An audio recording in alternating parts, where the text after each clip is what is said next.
반갑습니다. 송재준입니다. 윤석열 대통령의 계엄 선포 이후로 대한민국 정치가 굉장히 혼란스러운 상태인데요. 그러나 저는 뭐 한 달 전부터 그리고 또 12월 3일 날 계엄 선포 이후로부터도 계속해가지고 똑같은 말씀을 드리고 있습니다. 뭐가 됐든지 간에 대통령에 대한 탄핵만큼은 반대한다라고 하는 것이 제가 갖고 있는 기본적인 생각입니다. 뭐 예를 들어가지고 뭐 여러 가지 의견들이 나올 수가 있겠죠. 계엄을 선포했는데 뭐 내란죄가 지금 뭐 적용이 되냐 마냐 이런 상태인데 어떻게 대통령을 탄핵을 안 시킬 수가 있냐 이렇게 생각하실 수도 있겠습니다만 박근혜 전 대통령의 탄핵의 그 케이스를 보고 그리고 또 앞으로 전개가 될 상황을 생각해 봤었을 때 제가 봤을 때 어떤 상황이 됐든지 간에 탄핵만큼은 무조건 막아야 됐다라고 하는 게 제 생각입니다. 오늘 이제 영상을 통해서 말씀드리고자 하는 것도 마찬가지인데요.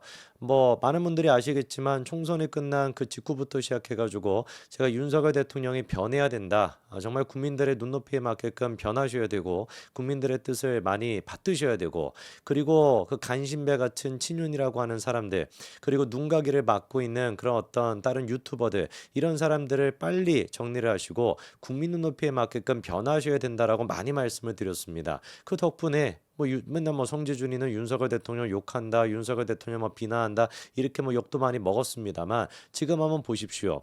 누구보다도 그리고 또 뭐 어떤 지금 뭐 경우보다도 탄핵의 부당함에 대해 가지고 제가 얘기를 하고 있고 그리고 그때도 제가 강조했던 게 뭐였습니까? 그때 당시에 윤석열 대통령의 눈과 귀를 막고 있는 사람들이 정말로 윤석열 대통령이 위기에 빠졌을 때 어떤 선택을 하는지 두고 봐라. 가장 먼저 도망치고 가장 먼저 윤석열 대통령 등에다가 칼을 꼽을 인간들이 바로 그 인간들이다. 제가 그렇게 경고하지 않았습니까?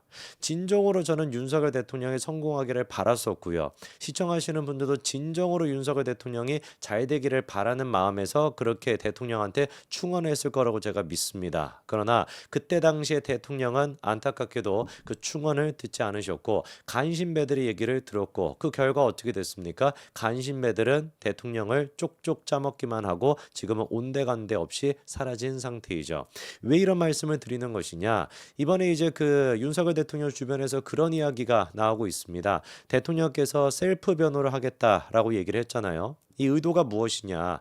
뭐 첫째로 같은 경우는 국민들한테 직접 생중계까지도 요청을 하셨으니까 국민들에게 직접 왜 도대체 당신이 계엄을 선포하게 됐는지 그리고 왜 이게 내란죄가 적용이 안 되는 것인지 그거를 소상히 국민들한테 설명함으로써 여론의 어떤 반전을 꾀하겠다 그런 의도가 있을 수도 있겠고 그리고 두 번째 같은 경우는 뭐 형사적인 어떤 절차로 봤었을 때 시간을 끌기 위해서 그렇게 할 수도 있다 뭐 이렇게도 볼 수가 있을 겁니다. 그런데 세 번째로 지금 거론되고 있는 이유가 뭐냐면 사실상 대통령 주변에 남아있는 사람이 없기 때문에 대통령이 정말로 이 지금 절체절명의 위기 속에서 믿고 맡길 만한 사람들이 다 사라지고 다 대통령을 떠나 있다 보니까 어쩔 수 없이 셀프 변론을 얘기했던 것이다. 이런 이야기까지 나오고 있습니다.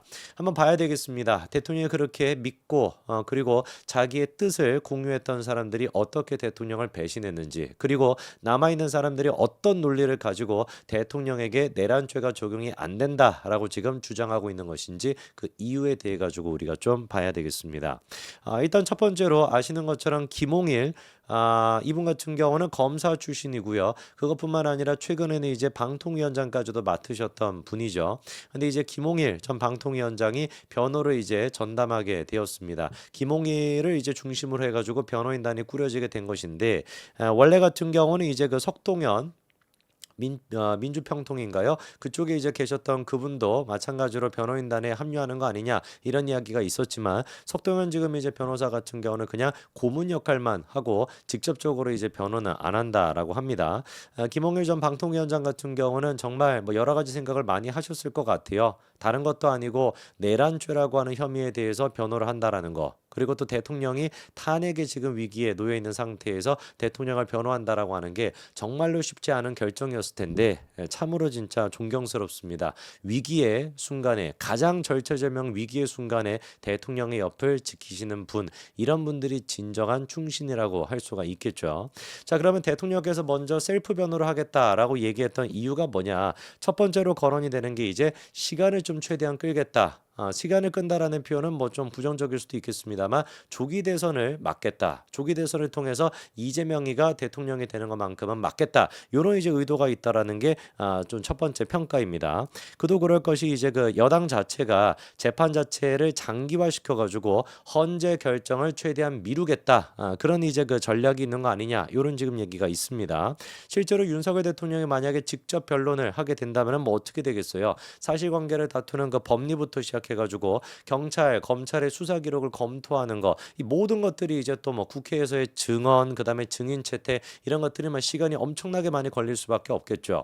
그런데 이 부분에 대해 가지고 민주당은 또 할 얘기가 없습니다. 누구보다도 시간을 갖다가 비합법적인 요소를 통해서 그리고 말도 안 되는 이유를 통해 가지고 시간을 끌어왔던 장본인이 이재명이잖아요. 지네들의 당의 당수 같은 총통 각하 역할을 하고 있는 이재명이가 있다 보니까 윤석열 대통령의 정당한 이런 어떤 뭐 증인 채택이나 그다음에 뭐 사건 조사를 한다든지 이런 부분들에 대해서 뭐라고 민주당이 할 얘기가 있겠습니까? 찌재명 같은 경우는 대장동 사건만 생각을 해보더라도 이게 어떻습니까? 지금 무려 4년 가까이나 시간이 지났지만 아직까지도 1심 재판 결과가 안 나와 있는 상태입니다. 증인만 하더라도 수백 명을 갖다가 신청을 하고 위중교사 같은 경우도 수십 명의 뭐 상관없는 증인들까지도 채택을 해가지고 시간 끌기를 했던 게 민주당인데 윤석열 대통령이 정당하게 증인을 채택하고 이런 부분들에 대해서 뭐라고 얘네들이 할 말이 있겠냐고요.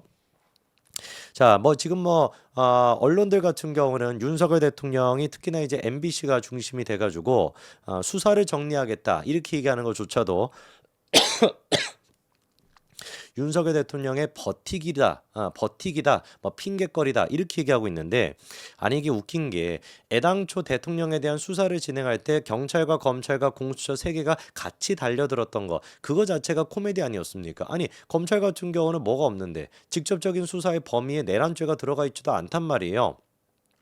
수사를 할 수 없음에도 불구하고 수사를 하겠다라고 달려드는 게 그게 이상한 것이고 그거를 지적을 해야 되는 거 아닙니까?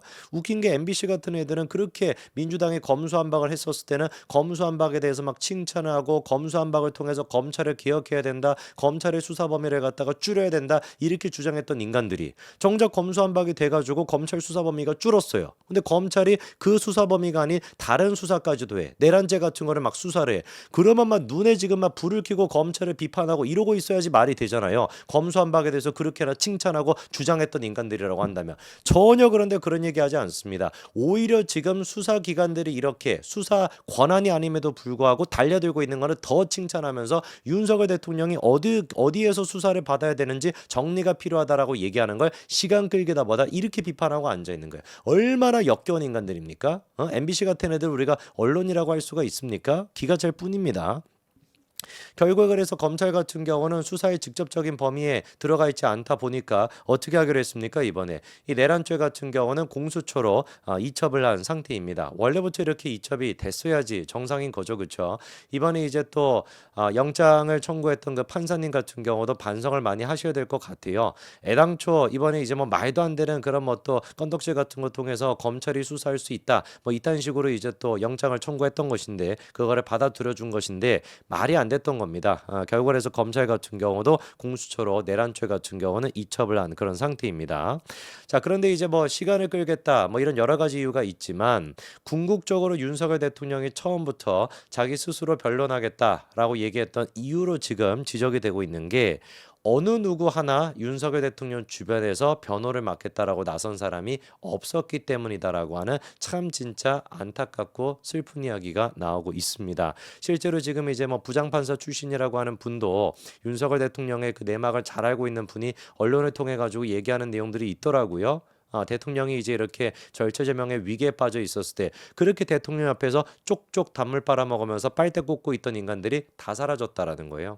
단 한 명도 윤석열 대통령이 위기의 순간에 내가 나서가지고 대통령을 지키겠다라고 얘기하는 것이 아니라 가장 먼저 대통령을 떠나보냈고 그래가지고 남아있는 사람 중에 그래도 남아있던 사람이 누구였던 겁니까? 김홍일 전 방통위원장이었던 겁니다. 이번에 이제 그 김홍일 방통위원장이 언론들에게 했던 이야기가 이거였잖아요. 어쩌겠습니까? 저라도 도와야죠. 저는 이 말이 굉장히 큰 의미가 있다라고 봅니다. 어쩌겠습니까? 저라도 도와야죠. 얼마나 대통령 주변에 있던 사람들이 대통령을 그렇게 헌신짝 버리듯이 버리고 대통령을 변호하겠다라고 나서고 뭐 지금까지 대통령 빨아먹고 방송 찍었던 내용만 들어보면은 뭐 천하를 막 개벽해서라도 대통령을 막 쉴드치고 대통령을 위해서 변호를 해도 모자를 파는 인간들이 어떻게 된 것인지 실질적으로 변호를 하겠다라고 나서지는 않습니다. 그냥 뒤에서 방송만 하면서 또 지금 담을 빼먹고 있는 거잖아요. 대통령 대통령 뭐 이런 얘기만 하면서. 제가 뭐 법률 전문가입니까? 저 같은 사람이 뭐 대통령을 변호할 수 있습니까? 변호하고 싶어도 변호할 수가 없습니다. 평상시에 그렇게 변호인이라고 하는 타이틀을 갖고 대통령을 빨아먹었던 그런 인간들이 나서가지고 지금 이 순간에 대통령을 변호해야 되는 거 아니에요? 그 인간들 다 어디로 갔습니까? 정말로 저는 개인적으로 대통령을 지키고 싶었고 그리고 보수 정부가 성공하기를 바랐습니다. 지금이라도 지금 막 절체절명의 위기에 빠져 있는 이 순간이지만 이 순간이라고 할지라도 우리가 더 똘똘 뭉쳐가지고 대통령의 탄핵 그리고 대통령에 대한 이 내란죄 이거만큼은 우리가 지켜내서 8년 전에 있던 그 비극이 반복되는 사태만큼은 반드시 막아야 될 겁니다. 여기까지 말씀드리겠습니다. 감사합니다.